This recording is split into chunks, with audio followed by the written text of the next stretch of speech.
So hello and welcome guys to this webinar, The Future of Our Films. These are tough times indeed. There's no reiteration that can really suffice how difficult the future really seems to predict, to plan. In fact, my mind is numb thinking about the possibility of theaters not being the natural choice to watch a new release in the future. But what are the possibilities now if that isn't one? Are there new opportunities in our digital universe that are emerging in a COVID world, in a post-COVID world? I'm Vikram Oza, joining us on this panel to discuss the present and the future of our films, the films that most of us thrive on. Is this a great panel? Perhaps you heard a little bit of them already. Venki Mysore, the CEO of Red Chillies Entertainment, the company that counts Shah Rukh Khan and his wife Gauri as its moving spirits. Mr. Mysore also runs the IPL cricket team franchise, Kolkata Knight Riders. So between cricket and Bollywood, he covers ample ground for us on this discussion. Also joining us is Ali Hussain of Eross now, who comes with the dual perspective of a company that is both a cinema production house and a digital subscription-based platform. Of course, personally, he's worked with YouTube in the past, also Viacom. Komal Nata is also joining us in a moment. He's tracked the Hindi film industry for as long as one can remember.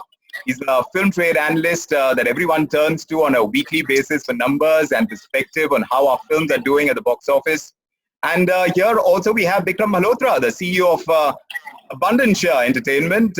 He comes with years of experience in film production. In fact, he's worked on some remarkable movies like Bhag Milkha Bhag, like Tanu Weds Manu, through his past stints at Balaji as well as Viacom. So it's great to have you gentlemen with us today. This immediate need for a discussion right now is pretty obvious. The film industry is among the worst hit because of the COVID crisis and the subsequent lockdown. Production has stopped. Theatre halls have been shut even before the lockdown, and footfalls had dropped already. Release dates of films, films like Suryavanshi, like 83, they've been pushed back. And we don't know when things will be back to normal, whether audiences are going to return to cinema theatres, because if they don't, then there will be major ramifications.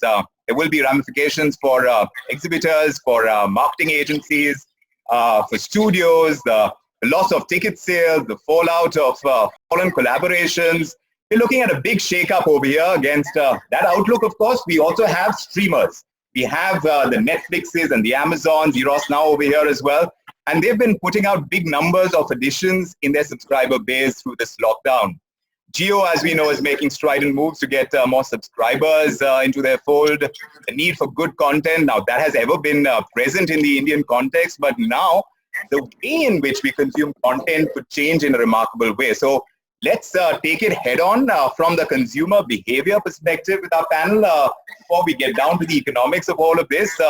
Venki, I want to ask you first, do you think that audiences are going to return to cinema halls, or have they realized how much more comfortable it is, how much cheaper it is, how much safer it is to watch a movie with family at home, a habit that they could stick to after 4, 5, 6 weeks of a lockdown?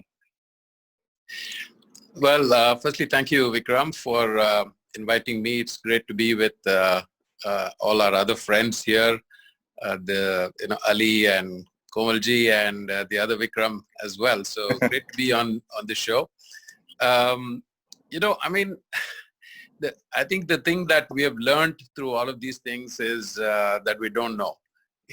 That's my learning out of all of these things, because like somebody put it, who would have thought a few weeks ago that something like this will completely change our world as we knew it and as we know it. So lots of trends that one is trying to read off of, and to be honest, I think it's still, everyone is still trying to form their thoughts around it, on what it means to entertainment, and in our case, entertainment means sports as well. So we are all trying to make sense out of this. But one thing that I can say is that as we've all been following trends on things that would change our business, a lot of what we are probably going to see was in any case happening right in front of our eyes. Right. Platforms were emerging, and essentially the way people are consuming content was changing. I think some of the changes that have happened in technology with bandwidth, with mobility, with smartphones and different types of innovations that were coming were changing the habits of people in any case. The good news was across the board, there is an absolute increase in consumption of content. That's good news for all of us who are in the content business. When we drill down to it, it's a matter of, how they are going to consume content is something that is going to define our respective business models. So I'll just sort of pause by saying that we don't know enough what's going to happen. Yeah. I think the pandemic has certainly accelerated all the trends that we knew were kind of out there and which are coming. So that is the essential question, that are we going to see a hastening of that process that leads us more to a digital scenario, as it were, for all our entertainment needs? Now that is a tall ask in terms of how quickly we're going to get there, but Ali perhaps can help us. Ali, how much of a jump have you seen in the number of subscription-based users since the onset of this lockdown? And you can tell us about the demographics of the new users that you've got on board as well. Sure. First, I'd like to kind of resonate with Venki's sentiment. I think it's a prolific panel. Thank you for having me also. So we've been, suddenly kind of caught us off guard because before you know it, the government was going into lockdown mode, and then we realized that people were sitting at home. So we've seen in the last and this is again App Annie statistics, we're about 78 to 80% up on data users, right? So the infrastructure that each and every one of us is running is being challenged on a daily basis. Not just the number of users, but the overall kind of time spent has gone up drastically. Yeah. I think we did an interesting study with KPMG last year, and we discussed this briefly yesterday. We saw like 100% increase on smart television conversion, or large screen conversion as we call it, in terms of people actually going in home and watching it on the potentially larger screens, right? So it's kind of like a yo-yo economy. Right. We first saw televisions, kind of the theatrical has always been their mainstay, but you saw kind of televisions proliferate to about 600, 700 million people across the country. Then the second wave came in, which is essentially like the mobile screen kind of took over and became like the primary screen of viewing across the country. And then we're going to see the yo-yo come back, where the television is going to play a key role, because you're getting infrastructure from the likes of GigaFiber, from the likes of Airtel Extreme to actually power you with quality content, with HD, with 4K content that can stream with the country. So the point I guess I'm trying to make is that we did a research last year, and we're about 100% up on a year-on-year basis on smart TV consumption. So this, I believe, is going to kind of hasten that process. So the so-called concept of cord cutting that people were potentially planning for in 2020, late 2021, 2022 is potentially going to start as early as second half of 2020.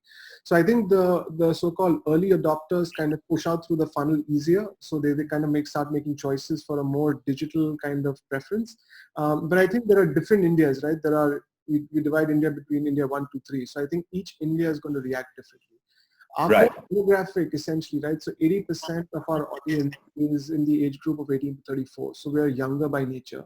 And that even holds true for some of the larger screen population. So we see that population being more sticky, having better sessions in a particular week, and also improving their time spent.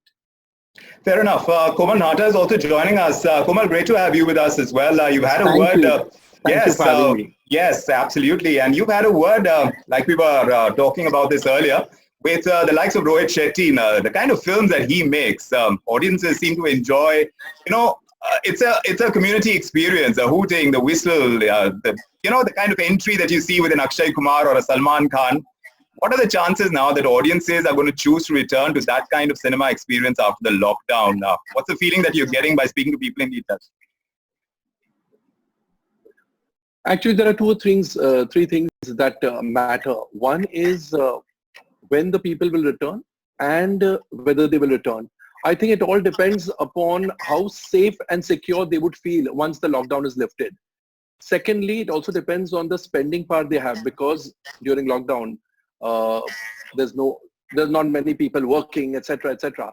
So the spending power available to them is going to be less, and that would also define whether people return to the cinemas in large numbers. Having said that, We understand that it's all big screen entertainment and it's a community experience. People like to see films together, but human beings are very adaptive.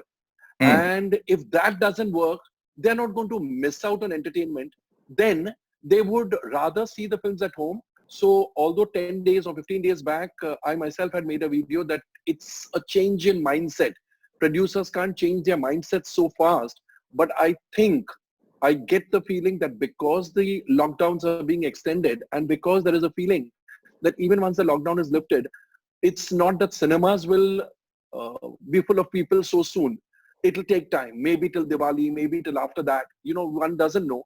So I think producers are thinking in terms of approaching and negotiating with the OTT platforms and trying to understand if it makes more sense to release films directly to OTT. Maybe Surya Vanshi won't come, but maybe a Lakshmi Bomb could come. Maybe Karan Johar could negotiate for some other film of his. Right. This Surya Vanshi is produced jointly by Karan Johar, Reliance, Rohit Shetty and Akshay Kumar. But maybe Akshay Kumar could be negotiating for another film of his. Maybe Karan Johar is already negotiating for a couple of other films. So I get this feeling that the movement has started, and till people do not return to the cinemas in huge numbers, the only option available to filmmakers may be to get their films, because in that sense, films are a perishable commodity. True. I mean, there is that factor as well. So you've highlighted quite a few. There is the pricing front. There is the perishableness of certain films that are already in the cans and they are waiting for release. Vikram, what's your sense over here? Which of these factors could be the turning point as it may turn out? Because there is a feeling out there that audiences may choose only to return to cinemas after the sense of safety, etc., that they get when there is perhaps a blockbuster release, a tentpole event like a Bahubali kind of franchise. You think that's a possibility? If you listen carefully to all that the other panelists have said and the world is saying around us, the world of media and entertainment, the world of content is not going to be the same anymore. Just like for the rest of the planet, for the rest of the business world, this is a black swan event for the entertainment world and the entertainment community as well. Consumption patterns will change. Content preferences will change. Content production will change. Pricing will change. Distribution mechanisms will change. In many ways, like Venki said, the signs were already there. Like Ali said, the acceleration may happen.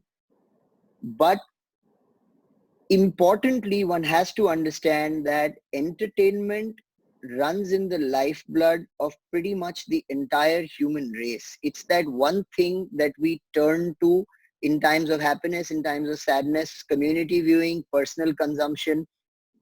There is no one untouched by one or the other form of entertainment if he or she has access to it, which basically means that alternative mechanisms may emerge. An important development in my mind here is how this lockdown has made us adapt to consuming content that we were otherwise getting from other sources, right, in newer mechanisms. Newspapers are now being consumed online more than ever before. WhatsApp groups are flooded with PDF versions of newspapers. I mean, that these are force of habits which were formed over centuries, right? Similarly, in India, forced sampling has happened for streaming video. So far, and Ali will bear out the numbers on this, a small percentage of India's content consuming population, the ones that were the TV households, the ones that were turning up to theaters, had signed up and were consuming streaming video or audio. Now, with everyone forced to stay at home, you have no choice but to switch on to alternative devices. Right. Which means that outside of the smaller population, people are discovering these platforms and are realizing the price value equation, the convenience equation, the width of choice, the depth of choice. True. I don't have a crystal ball to estimate where this is going to rest, but what's clearly going to happen is that the number that it rests at after we go past this, when we start seeing the emergence of new normal, is going to skew very strongly in favor of streaming and consumption at home. I'm not saying cinemas are going to go out of fashion. Community viewing will always be there. We have good examples in the West. There were lots of doomsday cries of, theatrical business going away. But we've seen that they've adapted in the kind of films they're bringing to theaters. You know, the big tentpoles, the spectacles, they keep getting people back. Yeah. I don't think one is going to wither away and die. That's against right. the cost of the other, but you'll clearly see skews emerge.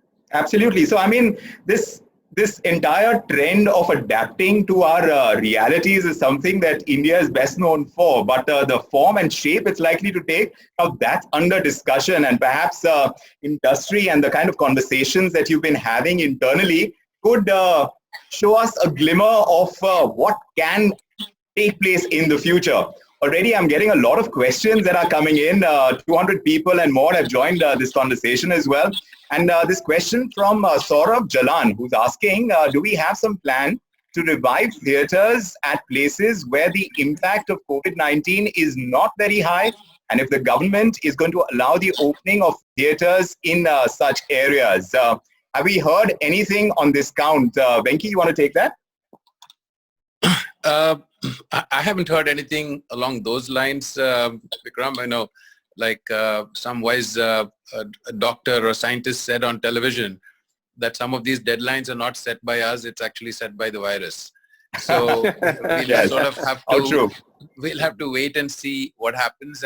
But there's a lot of faith in the leadership that there is a plan. Yes. On how these things would work, but. I would quickly say and add that, to echo what Vikram Malhotra was saying. Yes. In terms of behavior, I mean, if I were to draw a parallel with sports, granted it's live entertainment. I mean, you have Eden Gardens where we play, and the same content is available on live television and live streaming, but game after game we fill up 70,000 people. So the viewership and their enjoyment of coming there is not something that's going to go away. There's always going to be a segment of people who are, it's like online banking. If I were to draw another parallel, when it first came, we were all so petrified of it. But it takes a while to get used to. It takes a while, and habits are getting formed much faster than perhaps before.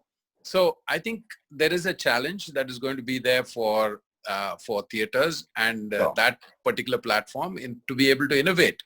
Right. And I think there's a lot of innovation that's possible there. Yeah, but like Komal was also saying, it's a mindset that we are fighting. And I just want to take this from a producer standpoint. Komal, perhaps you can come in on this. The first quarter, of course, has not been a great one for Bollywood. With only Tanhaji and Baghi 3, these did reasonably okay business at box office. But now, this kind of economic fallout because of the COVID crisis on India's film industry, especially Bollywood, which happens to be the largest money spinner, that can be very profound, one can imagine, because it's not like it was easy before we got into this either, right? Yeah, but before I take your question, I'd like to add that to what Venki said. The gentleman asked that in areas which are not COVID struck, I mean, people are not suffering from coronavirus, will the government allow cinemas to open? But let me be the party pooper.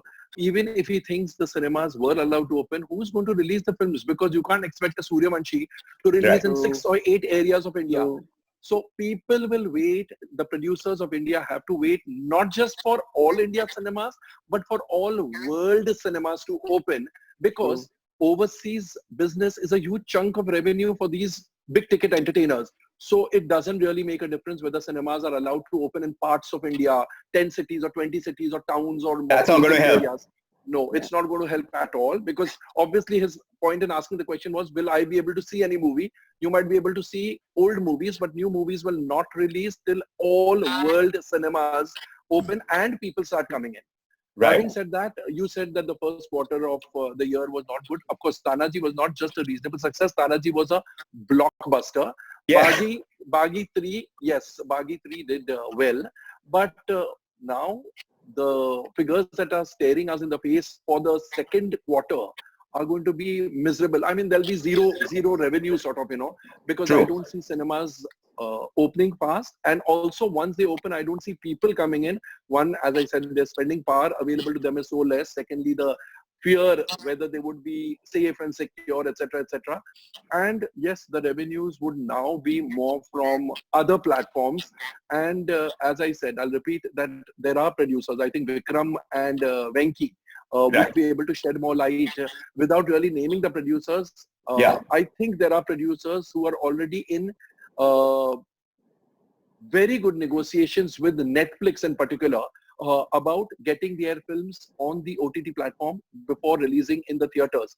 So I think the revenues from that stream would be more in the second quarter, probably in the third quarter or the latter part of the second quarter, because cinemas are not going to open, and it is going to be a very, very grim picture for the overall industry economics if the first half were to be seen, because one quarter we have finished, less than a quarter, and the lockdown started, but the second quarter will have to could be very bad. It takes time. Exactly. It takes time for the negotiations to happen, for those films to, and see, every film is at some stage in the post-production. Like I'm told, Lakshmi Bomb is complete, shooting is complete, but the entire post-production or a good part of the post-production is left. Whereas in Radhe, in the case of Radhe, there are a couple of songs remaining to be shot. Suryavanshi, a little bit of post-production is still remaining to be done. Obviously, however desperate the situation, no OTT platform is going to take an incomplete film and release it. So even if the negotiations take place, there will be days or probably weeks before the films are complete and ready to be streamed on an OTT platform. So the second quarter is actually going to be almost zilch. Venki, how severe is going to be the hit? And I'm just wondering, I'm highlighting this point more because I'm just wondering whether economic pressures are going to lead to a more pro-digital approach by some of the big production houses. Vikram, I feel there's a short-term view of this as well as a strategic view. And I think the short-term view, as Komalji rightly said, we have projects that are in the pipeline, 20% of it left to be shot, post-production to be completed. In fact, our own VFX division now is there's a tremendous amount of pressure and demand to finish up some of the work. So we are trying innovative ways of getting people the equipment and working from home, which we have succeeded in setting up, and will be doing some work to finish it up.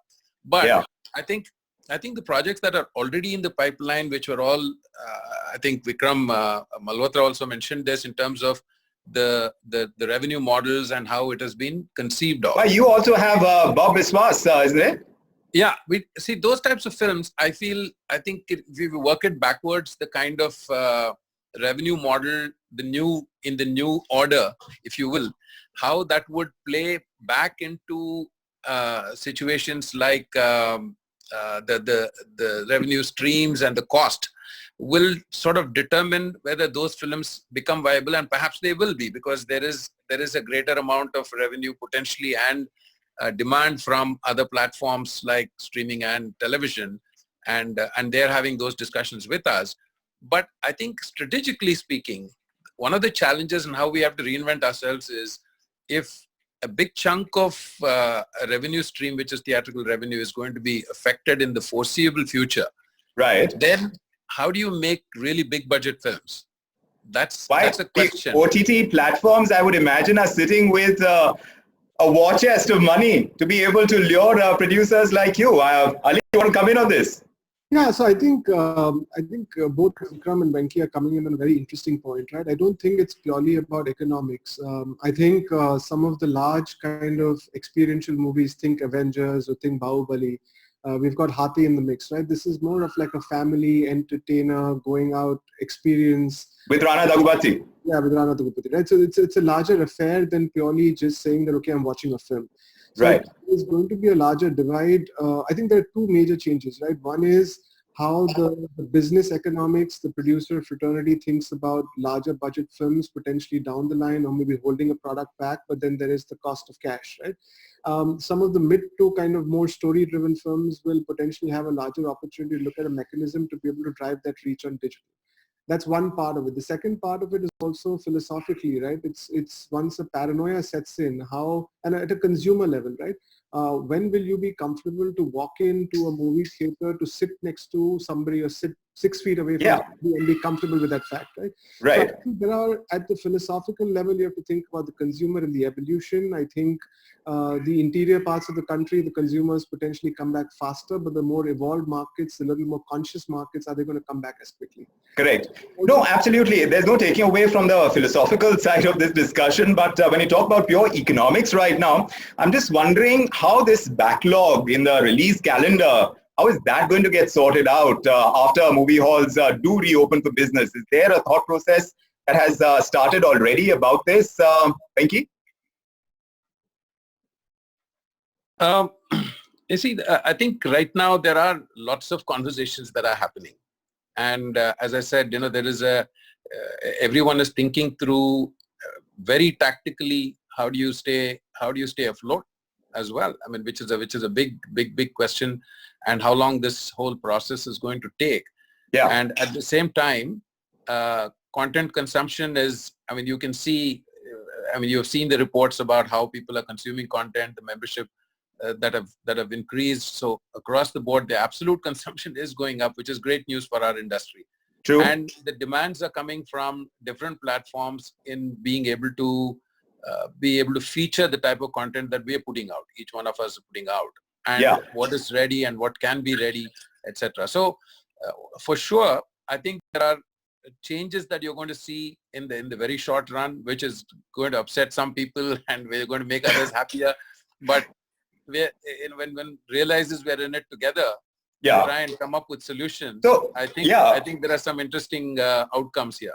Yeah, Komal might know much more about these conversations that are taking place to be able to sort out at least the backlog in the release calendar. How is that process going? How are we going to see that getting sorted out, Komal? What have you heard?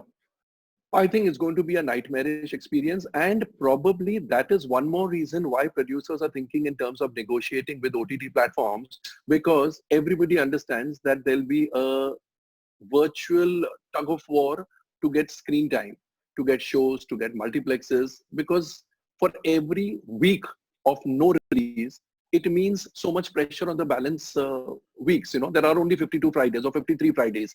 Now with the 5 or 6 Fridays having gone, and seemingly more Fridays will go, that much more pressure on the remaining Fridays. So probably because of that also, many producers of medium level films must be negotiating with OTT platforms, because they know that they will be sort of ruined if they come alongside big ticket films like Suryavanshi. Now Suryavanshi, you might say that it is a big screen entertainment, so it's nice to be watching that film on the screens. But probably a story-driven film without much action, without larger than life characters, probably they would say that let us settle for OTT platforms. And obviously the OTT platforms would be offering them more money than if they had come after theatrical release. So it will be a win-win situation for the OTT platform as well as for the producers. But yes, the producers may not be able to make the kind of profits they would have made had the film been released in the theaters and succeeded. See, it's always a question mark. Why is that? Why do you think that is, Komal? Probably the OTT platforms may not be able to guarantee. I'll give you an example. Let's talk figures. Again, I say Suryavanshi is not the film which is ideally suited for the OTT platform. Probably today, after 6 months, if things don't improve, even they may want to come on the OTT platform. But when the trailer of Suryavanshi was out, everybody in the theater, in the trade, felt that minimum 300 crore. It is going to do a net in India of 300 crore. Mota moti, 300 crore means a share of 150 crore. Now they had sold the satellite and digital rights. Correct. If they go back to the digital platform and say, okay, we are foregoing the theatrical release, we are coming direct on OTT platform, how much more can you give us? That means the digital platform has to, whatever it was offering, an X amount, it has to give X plus 150 crore, which Rohit Shetty, Karan Johar, Reliance and Akshay Kumar will have to forego because of not coming in the theaters. Right. Will any platform give that 150 crore more? Yes, probably no. Because finally, every platform's budget is only this much. The outlay they have for films is only this much. If they start compensating producers, but imagine the kind of monies that are being spent on consumer acquisition and the kind of marketing expenses they would save going with such a big release. Vikram, you have a strong view on this, that it's going to take one such big hit that could perhaps change the equation to a large extent, where big ticket producers would actually want to go the digital route because they see that it may come not as close, but perhaps close enough for them to make that plunge. Absolutely. Ultimately, all streamers, much like any businesses, will rely on metrics to sustain their businesses. New customer acquisitions, retention, engagement, time spent, cross-buying in cases where other businesses are applicable for streamers. Right now, streamers, especially in this market, are acquiring films post their theatrical release, running them for the digital window, and clearly seeing some numbers of success or failure.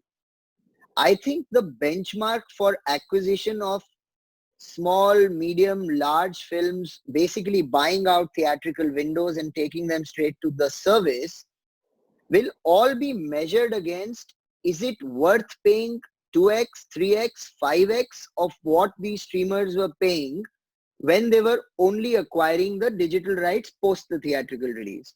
Correct. Now, if these numbers start delivering, mark my words, that will become the new normal. Right. We've seen that happen.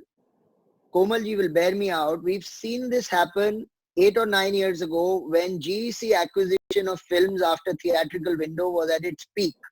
You know, we were seeing successfully released films get to channels in as little as 3 to 4 weeks. You know, in some cases, even 2 weeks, where the deals were there before the industry sat up, took notice, and, you know, there were some holdback norms that were put in place. All it will take is for that one small, medium or large film to become what I call the rogue hit, to fire, to get the exponentially higher number of people onto these platforms, for it to become the new normal. Producers will go where commercial feasibility and consumption and love for their films are the highest. So will directors, so will actors. And that in turn will make it economically viable for the streamers to continue building on this model, because remember, they are the ones who are right now enjoying in the adverse climate as well. And God bless them, because, you know, in one man's adversity is the other man's opportunity. I mean, look at the numbers that are coming out from the West on the earnings call to some of the international streamers. So if that's got to go better, and on the other hand, you have content coming in and sitting down and people consuming, I see that as a trend which in the long term will be strategically beneficial to the content creating industry. Yeah. And I'm sure we'll find films that like the West. Yeah, but the nature of the content could change. Ali, do you agree with Vikram Malhotra that it could take a rogue film to really change the way the business model has been constructed over such a long period of time? Do you think that's what it's going to take? So I agree with Vikram at the principle, but I think the business of, you know, whether TVOD historically has not been very successful in India, right? So there's multiple people made different attempts. Even Apple globally has done a TVOD product which was successful on the music side of things, but they've obviously pivoted the model, and subscriptions kind of the name of the game, right? So I think it's that transition period that's always tricky, right? So what Vikram pointed out is that, you know, what's the economic or what is the optic for the streamer to be able to make sure that it just doesn't become a marketing strategy or a customer acquisition strategy for them, right? Whatever said and done, there is a significant amount of investment that some of the global streamers have to make within the US. So it's not like their bottom line metrics are any lower in that part of the world. So I think we believe that there needs to be consistency, because at the end of the day, when you're in the business of habit formation, one rogue hit might cause the pivot or the change, but you need to be able to make sure that to genuinely change the customer's habit, you need to be consistent. So I personally believe that the mid-tier films is something that will start will not want to wait for a theatrical release, will start looking at the OTT option, just as Komalji was trying to say. And then once that consistency develops, it will potentially become the norm. And right. the so-called celebrated films or the large screen films will kind of want to do the entire show and tell, the family's day out kind of number, and potentially hold out for that period if they can have the gestation to be able to digest the hang time. So I think there is going to be a segment of films that will kind of jump the gun of sorts. And if you have the consistency, then I think this is the new norm. I completely agree with that. Well, already we've seen that happen with medium and smaller sized films. The kind of time distance that exists between theatrical and OTT releases, that has become smaller than ever that we've seen in the past. So merging, is that likely to happen? Komal, in your opinion, do you think that we could see simultaneous theatrical and OTT releases? No, I can't hear you. Sorry. I'm losing. Sorry, you couldn't hear me? No, I can't hear your question. Sorry. Right. So no, I was just asking. Can you hear me? Can you hear me now? Komal? Vikram, I've lost you. All right. I'm going to try. Can you hear me now? Let me take that question to Venki. Venki, can you hear me?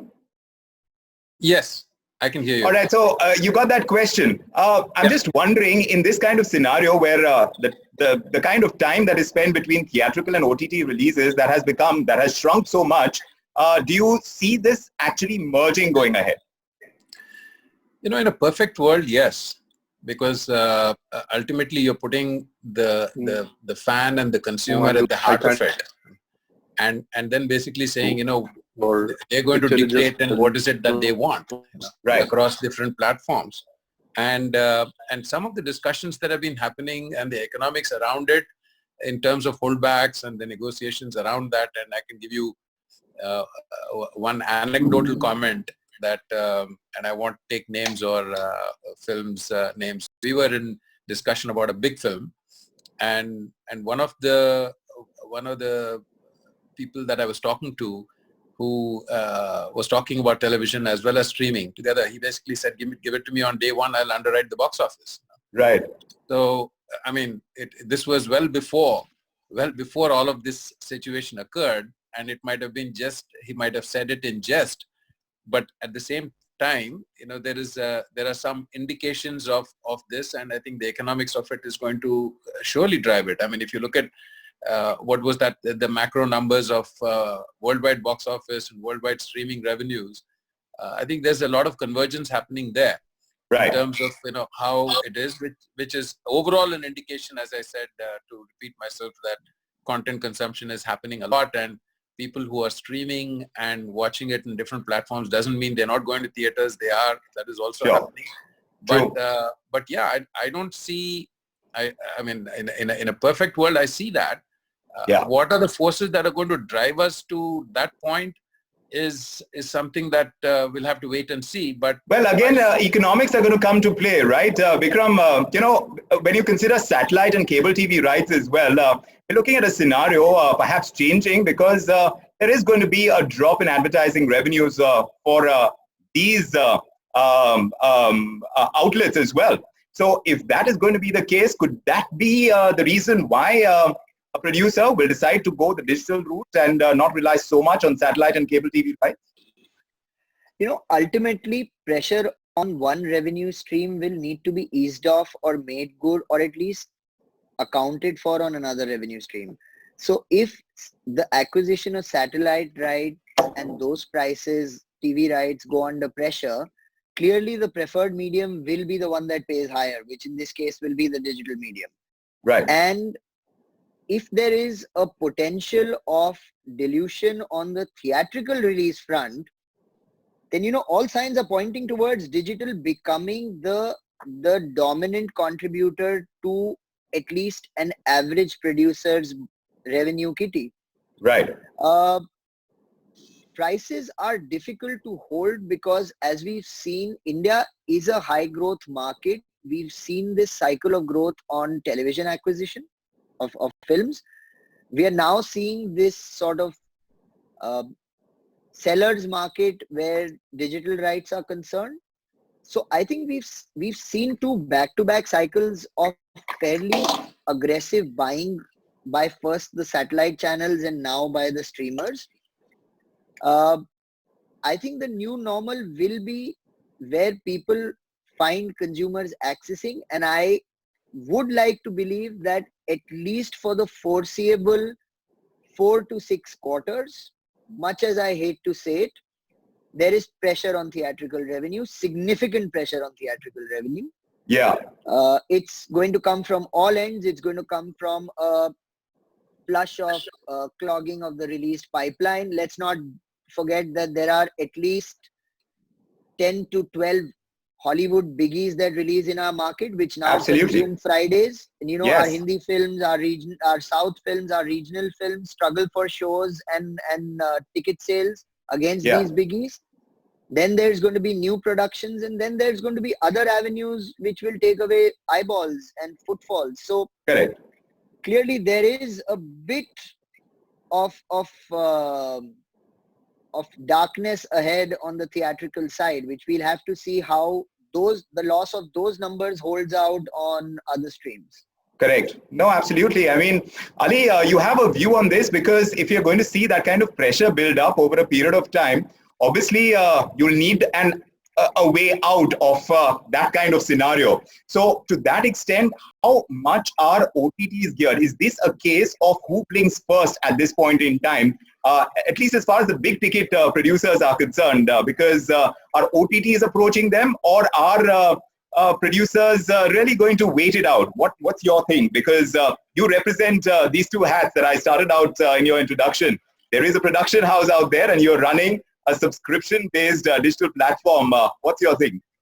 So I think for decades, right, it's a fairly collaborative environment, right? Whether it's the exhibitor, whether it's the producer, whether it's the distributor, you have to work in tandem, because a film success is not, obviously the content and the product has to be strong, but there are a lot more kind of caveats associated to the success of the product, right? So I think it's both ways, right? So OTTs are also looking at this as an opportunity and having a collaborative dialogue with the producers in terms of what are your expectations. One thing that Komalji pointed out, which is interesting, right? That there is an opportunity for an upside, because you're essentially working on a business model that is conducive to an upside structure in a theatrical release, right? Whilst the upside structure doesn't really exist, because normally there are a lot of kind of flat fee structures. So our business model is going to change as a result of maybe linking to converging. So I think there is a model to be explored where there could be, to kind of answer Komalji's question, and I'm just taking Suryavanshi as an example, right? Right. If there's 150 crore kind of blockage of revenue, is it possible that a certain percentage can be guaranteed and there's a certain percentage risk appetite that the producer can take for the upside? So I'm not saying this necessarily for a film of that caliber, but potentially of a 50, 70 crore caliber. Can that be considered? So I think there's interesting models being discussed. I don't think the uncertainty around it in terms of whether it is going to open, when it is going to open, is kind of delaying it, because people would, there's inertia in the producers also to kind of go back to the norm, because that's where they're comfortable, that's where they understand the business. How is it able to wait long enough to then arrive at that model that works for both? So there's blinking going on all sides. On the OTT sides, there's itching going on. There's producers that are also having this discussion in terms of how do we kind of mitigate risk in the short term and long term. But I think definitely if this was something that would potentially be considered again in 2021, 2022, I think starting second half this year, we're going to see some early signs of first day, first show going to digital. Right. So that should happen. I've got a question that's come in, and maybe Komal should take it. This one is particularly to Ali, but I want him to step in on this part of it, because a theatrical window, Vishek Chauhan is saying, is definitely something that leads to piracy. And perhaps he's alluding to going towards OTT platforms could be a way in which we can plug that hole. Komal, is there a thought out there as well within the industry that this could be a potential saver when it comes to the kind of bleed that comes through piracy? Yeah, of course. I'm sure the producers and the OTT platforms are discussing on those lines also. But piracy, of course, does affect box office collections. But we have seen over the years, people who want to see in the cinemas and people who want to see on television don't see pirated copies. So those irritants will remain, and I don't think that is going to be such a big problem. It is a problem, but the larger problem, that's an age-old problem, let's put it that way. The larger problem is, will the new OTT platform, or will the new platform, will the new medium emerge as the best medium? And coming back to what I started in my first answer, yeah, it's a mindset change and it's taking time. I'll give you an example.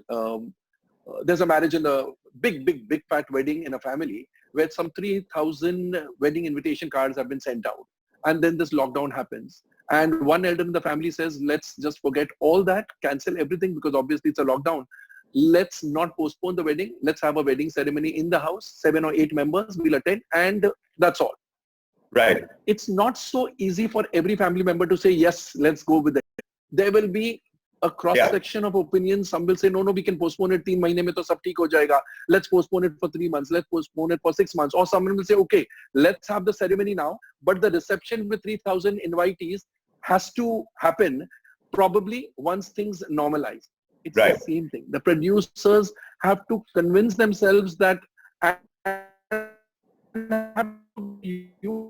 Sorry, Komal, your voice isn't coming through very well.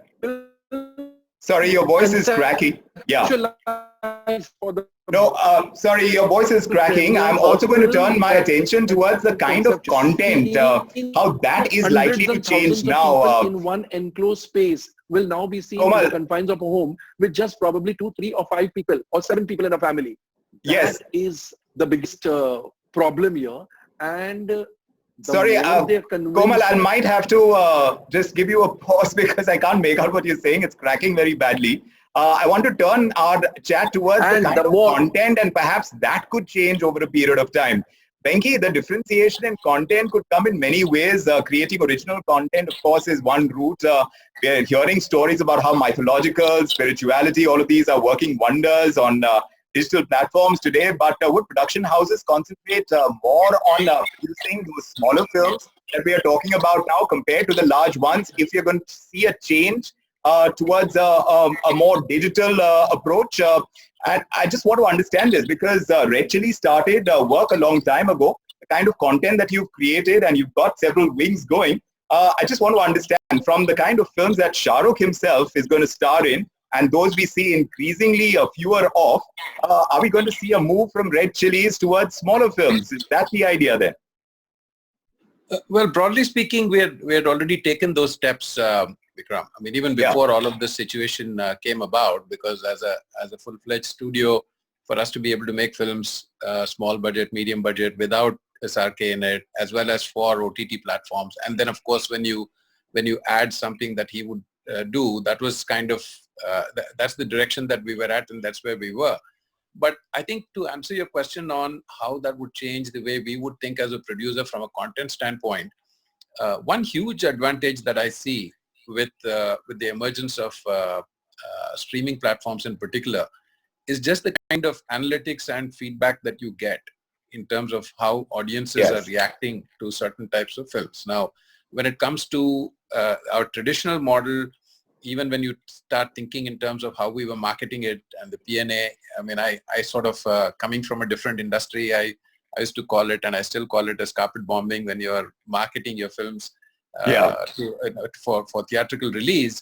But I think the kind of data and the analytics that you get, and when you work in collaboration with platforms, I think it puts it brings into greater focus the type of content that we may have to focus on. And each production house has created their own niche in that regard over time. And so I think there is going to be that kind of slightly more scientific approach to content itself because of the feedback that one gets, and that'll drive the thought process there. Right. Ali, what's your sense? What kind of content are you looking out for? Because you've, in the past at Eross now, concentrated on tier 2 and tier 3. And the kind of content that you were accumulating and putting out was very different from now what we are likely to see by way of English content with your tie-up with NBC.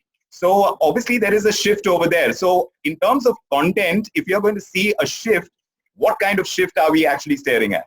No, so I think it's not so much of a shift, right? See, culturally, the studio has been producing content for film, for family audiences, right? Whether it was a film like Bajirao Mastani or whether it was Tanu Weds Manu, I'm just saying all these films, or even Shubh Mangal Savdhan, at some level, they were all family entertainers, right? Yeah. The approach on digital is that we're trying to cater to mass India. When you're trying to cater to mass India, they consume short form content. We have a brand called Eross Now Quickie. We've got intense number of film, over 12,000 film across 10 different languages. They've got that entire choice in terms of language and film and big blockbusters to select from. 2018, we started doing originals, right? So we did an original called Side Hero, which was directed by Rohan Sippy. It was Kunal Roy Kapoor playing a side hero, his real life and real life kind of merging together of sorts. So I think our premise has always been that we want to cater to mass India. Our latest launch with NBC Universal is we're launching a sub-brand called Eross Now Prime. This Right. is more to kind of cater to English-speaking audiences, to look at how we're able to use technology, right? So Venki pointed out to something very interesting. We stayed away from tech, but tech is going to play a large role in transformation of this consumer habit, right? Voice-based recognition of choice decisions. It's going to really speed up the way you find content on any platform. Data sciences of understanding how we will be able to pick your user taste and behavior and recommend quality stuff to you. So all of these things are evolutionary in nature and they improve. So I think our role as Eross now is to be a mass market player, is to cater to premium programming. I think that's the differentiator as comparing to like YouTube, like Dogs on Skateboard, or telenovela kind of content on television, is to cater to premium content at a mass market level. So Why premium content to a mass market? Is that a cash cow?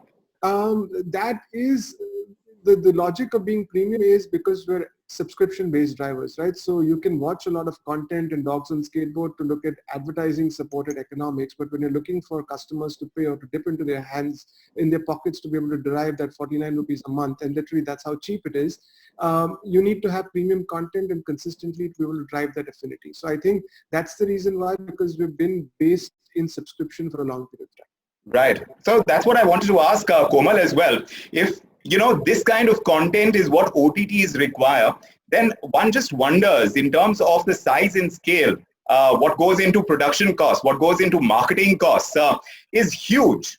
Are OTTs really going to want that? Are audiences really going to miss them if they don't exist? And if that is the case, I just wonder whether the entire paradigm is shifting too much too soon. I don't think so. I think all kinds of cinema will continue to be made. It's like that when we talk about cricket. We often say, watching cricket at the stadium is something else. But lakhs and crores and millions of people consume the same cricket match on television.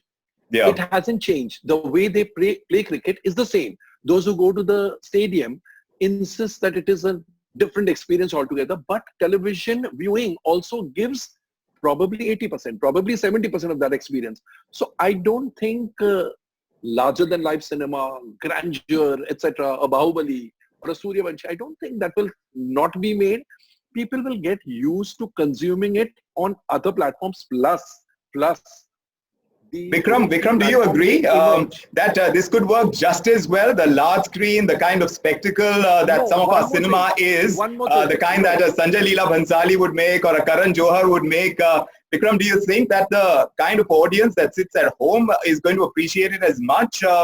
Looking at the way streamers are looking for content right now and what exactly they are looking for, because I know that you're also concentrating on a Durgavati, on a Sherni, looking at making a film on Shakuntala Devi with Vidya Balan. So the kind of cinema that you're going to concentrate on as a production house, that is what I'm trying to get at. Where are you going to concentrate? Good stories, well told, find their audiences across platforms. It doesn't matter. We've seen series and films of significant cinematic value, of experience, stuff like Game of Thrones, work phenomenally on smaller screens. We've seen dramas, and India is a unique market in that sense, which still continues to make high quality dramas and mid-sized films that attract hundreds of thousands of people to theaters Friday on Friday. it's going to be about those stories. It's going to be about what kind of experience you are seeking. Content creation changes. I mean, remember, you're going from community viewing to personal viewing.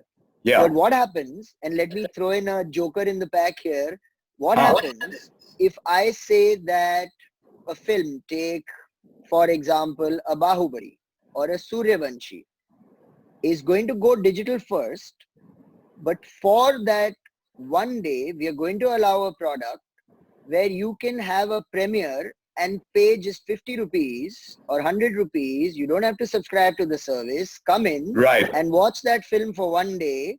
It'll be available for that one day. All platforms tech-based can control it. You know, cinematic experience is going to go out of the window. It could just be a possibility that that's your new... In fact, Vikram, I have this question coming in from Zamir Nathani. He's saying we had a Rajnikant movie that was released on DTH and theaters objected to this because they look like a threat to that industry. Is there a possibility now for a film like that for OTT platforms? You know, it's like I said, fans will go where the films are, especially where these big actors, superstars, big directors, big stories are concerned. People are going to find a way to consume this. It's going to be up to producers and distributors and platforms on how we are able to give access to these stories. Like I'm saying, think for it for a minute. It does seem a little drastic, but if I was to say that the 150 odd crores that was supposed, this film we discussed earlier was supposed to make on the box office, 100 rupees, right? What am I saying? How many people need to come in and watch that? You may just have that one big sudden shift in preferences and people realize that may just be a good way. And instead of Family's Day Out, it could be Family's Day In. And for 100 rupees, lots of people could sit in the living room and watch the same film. Yeah, it is entirely possible. So there is the pricing factor that comes out in a big way. People have been fans for years and years. I'm just wondering how this is going to impact our superstars and how they pitch themselves in the future. Already there's this massive shift from the larger-than-life kind of image that many of our stars have. You're seeing them cleaning their house, washing their plates, all of that. They're making themselves all too real. Now, I'm just wondering, in a digital environment, is there a chance that the heavy hitters in the game, considering the economics that are going to get damaged because of the COVID crisis, would they be taking pay cuts in the short term? Is there a possibility? Is that going to change the game? What do you think, Komal? Yes, I think pay cuts may be the order of the day in the short term. I like the fact that you used short term, because once cinemas open and once normalcy returns, maybe they go back to the old game. For the current crisis and to tide over the current crisis, I think producers will have to renegotiate with the stars, and I foresee every star absolutely rising to the occasion, because everybody is seized of the misfortune and everybody is seized of the hugeness of the problem. So I think every star, every big technician, there are directors who charge 20 and 25 crores. They will also have to take pay cuts, because without that, it's not possible. It's not possible. So as the industry has to jointly fight this battle, once the coronavirus and once comes to a halt, or once the lockdown is lifted and cinemas reopen, the real battle for the businessman will begin after that. And till all the people who comprise the business of the films do not pitch in, they made their contributions to the PM Cares Fund, etc., etc. That is very good. But for their own business, they will have to absolutely pitch in by taking pay cuts, and I don't see that as a major problem. I think. Venki, what's your take? Is this going to put our superstars' popularity to the test? Their ability to bring audiences to theaters in large numbers? Because even the kind of draw that they've had in the box office, it has been dwindling in recent times. I don't know if you agree with me or not. Tell me what you think. As far as the next releases for Red Chillies is concerned, an SRK film, would you not want to go ahead with that right now and concentrate on other productions, smaller productions? Well, I think it's, they didn't become superstars for no reason. So I think from the standpoint of the draw and the brand, their own personal brands and their ability to draw eyeballs to the type of content, will not change. Now the question is, how does that get distributed in the short run, and how does that change the model in the long run, is something that time will tell, and we'll have to also orchestrate a lot of that. No, but do you think that this is going to be a moment of truth for these stars when we return to theaters, as in when we do, but their ability to draw in audiences, that's going to be put to test? As we define that from a physical standpoint, Vikram, which is theatrical, is what we have known it to do. And yes, there is a shift. There's clearly a shift that is inevitable. And if I were to add one more point about experience, I think you're going to see some technological breakthroughs as well, which is going to make home viewing experience even more exciting. And so that is going to add to the complexity of the challenge that's out there.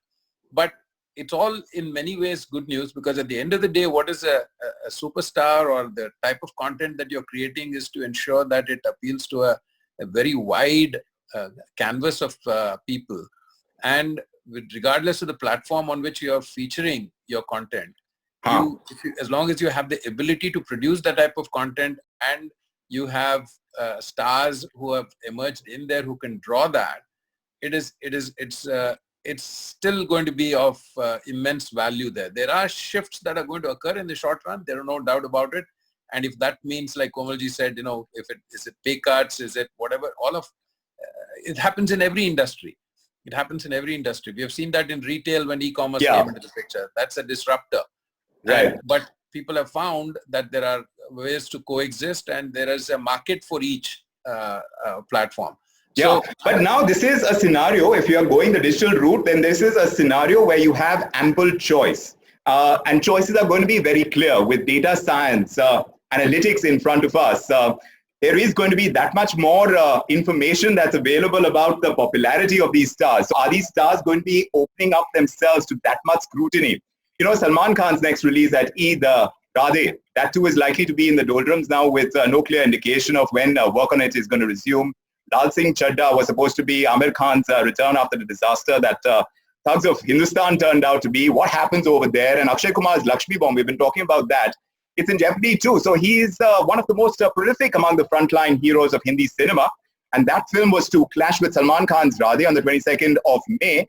That's not going to happen now. So I'm just wondering, with all the superstars and their future releases now being put to question, Komal, what's the future looking like in terms of the kind of content and how it's consumed, and how people are going to consume it perhaps in a digital universe? Is that going to change the way we understand it from the theatrical way we enjoyed it so far?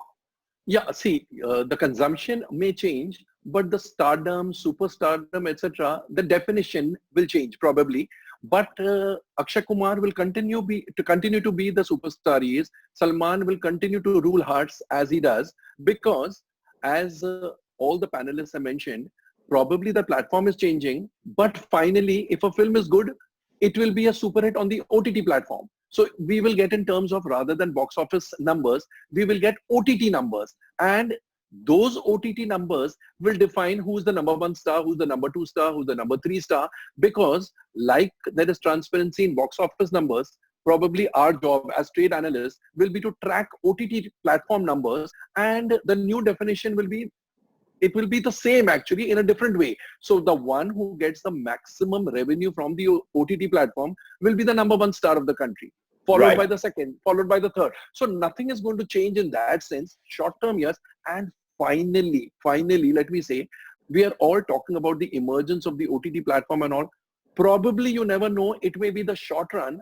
And if cinemas and the cinema going habit is so difficult that it may not die, we may see the emergence of the OTT platform for this transitional period. But you never know, for the next 10 years or 5 years, cinemas may still continue to rule.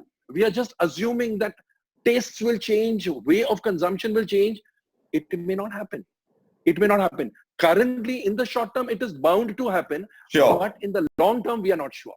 Like we started out by saying, there is so much that is in the realm of uncertainty. We are speculating a lot, but you guys in the middle of the business, as it were, we are trying to understand where the wind is blowing. And before I let you go and wrap up this discussion, I want to get to know from each one of you, where do you think the wind is blowing? Personally, what would you like to see? Would you like these big ticket films to go the digital route? Komal, coming to you first on this.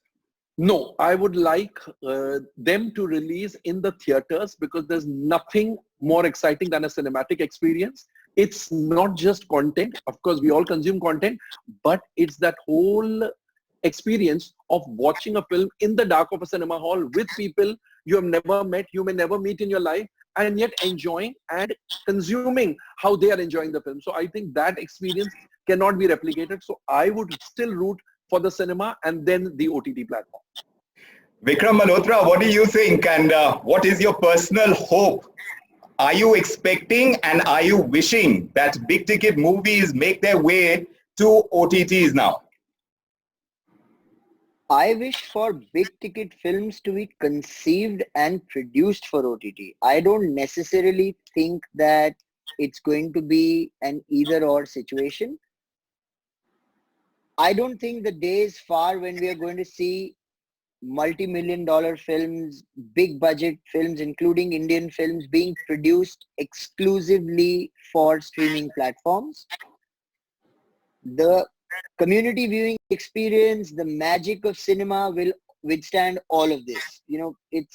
That's never going to go away for sure, provided the product that pulls you into theaters is right. But what I personally wish to see is big movies being made for the small screen and consumed in the highest possible quality possible. Well, that's the hope and that's the vision perhaps that we'd like to see being brought to fruition as well. Ali, you tell me from your personal work that you've done in the past, what would you like to see happen? So I want to resonate with, at a personal level, I think I'm a convert, right? So I'm a digital... that you are. But to be honest, I think we've got to refer to what Venki said, right? There's a bunch of technology that is coming in, which not a lot of the world is aware of, that is going to further enhance your experience at a different level, right? So that experience of lights out, bunch of people, or even taking it deeper is going to come to your homes in a massive way. So I think whilst theaters will continue to exist, personally for me, I'm already a convert, so I'm already doing it. All right. And Venki, what's your own take? Are you going to resonate something that SRK might have probably whispered into your ear? Tell me what you think is going to happen. There's not a lot of whispering that happens, Vikram, but I honestly feel that, I come at it from a slightly different point of view, that ultimately in every business, the consumer or the content consumer here, the fan, is going to dictate what is going to happen. And sure. Although it might sound a little utopian, I'd love to see a seamless canvas where we are able to provide content on the platforms, across platforms that consumers would love to consume. Right. And then we are talking about, I think one of the things that streaming in particular has done is that it has broken barriers. Right. So when you coming back quickly to the point of superstardom, yes. One of the big pluses of the big brands, and in this case, say talking about SRK, you can see probably our films have consistently done well in other markets as well. So I think you're going to see, the old saying, often used phrase that the world is flat, that from a content consumption standpoint as well, thanks to technology and the various different platforms through which people can consume it, that the world is going to become a lot flatter.